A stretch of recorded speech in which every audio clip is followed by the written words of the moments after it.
Budget സമ്മേളനത്തിന്റെ അവസാന ദിനവും ലോക്സഭ സ്തംഭിപ്പിക്കുകയാണ് പ്രതിപക്ഷം. എപ്സ്റ്റീൻ ഫയൽസ് ഉയർത്തി കേന്ദ്രമന്ത്രി ഹർദീപ് സിംഗ് പുരിയുടെ രാജി ആവശ്യപ്പെട്ടായിരുന്നു പ്രതിഷേധം. നടുത്തളത്തിലിറങ്ങി പ്രതിഷേധിച്ചതോടെ സഭ 12 മണിവരെ നിർത്തിവെച്ചു. പാർലമെന്റ് കവാടത്തിലും പ്രതിപക്ഷം പ്രതിഷേധിച്ചു. നോബൽ മാരിക്കാരൻ വിവരങ്ങളുമായി ചേരുകയാണ്. നോബൽ, ഇനി 12 മണിക്ക് ചേർന്നാലും ഈ സംഘർഷങ്ങളുടെ തുടർച്ച എന്നതിനപ്പുറത്തേക്ക് പ്രതീക്ഷിക്കേണ്ടതുണ്ടോ, പ്രത്യേകിച്ചും അവസാന ദിനം?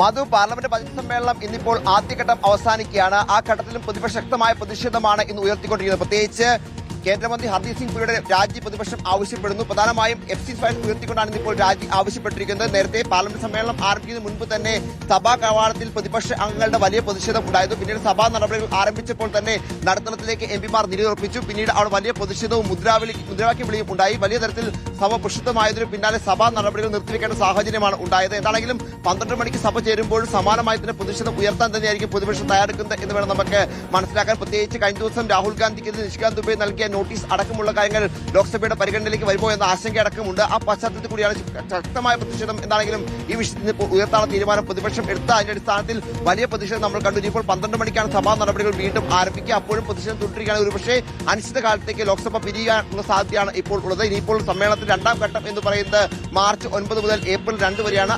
അത്തരത്തിൽ സമ്മേളനം നീങ്ങാനുള്ള സാധ്യതയാണ് ഇപ്പോൾ കണ്ടുവരുന്നത്. ശക്തമായ പ്രതിഷേധം തുടരും എന്ന് പ്രതിപക്ഷ അംഗങ്ങൾ വ്യക്തമാക്കുകയും ചെയ്യുന്നു. മധു.